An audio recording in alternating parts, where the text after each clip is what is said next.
Évangile de Jésus-Christ selon saint Luc, chapitre 5, versets 12 à 16. Jésus était dans une ville quand survint un homme couvert de lèpre. Voyant Jésus, il tomba face contre terre et le supplia.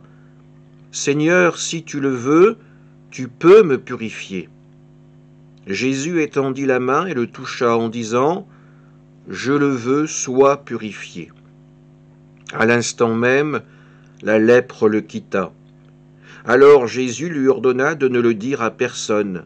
« Va plutôt te montrer au prêtre, et donne pour ta purification ce que Moïse a prescrit, ce sera pour tous un témoignage. » De plus en plus on parlait de Jésus. De grandes foules accouraient pour l'entendre et se faire guérir de leur maladie. Mais lui se retirait dans les endroits déserts et il priait. Acclamons la parole de Dieu. Un lépreux vient trouver Jésus et le supplie de le guérir. Jésus va accueillir sa demande et poser un acte plutôt surprenant, il va le toucher. Le saint par excellence va toucher l'impur. Le Fils de Dieu va poser sa main sur ce corps malade et meurtri. Il n'y a ni dégoût ni répulsion, il y a avant tout un geste d'amour et de miséricorde.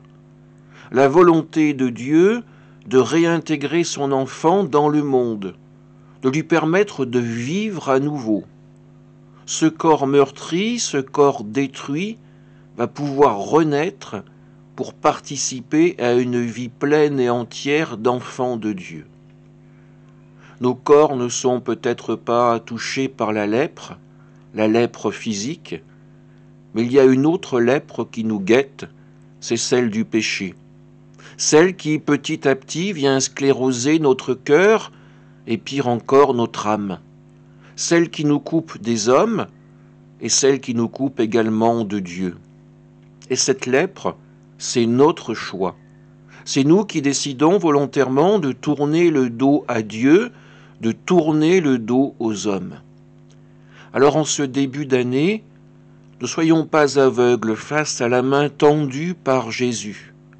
Cette main qui vient pour nous purifier, cette main qui vient pour nous offrir la réconciliation, la collaboration à la construction du royaume de Dieu.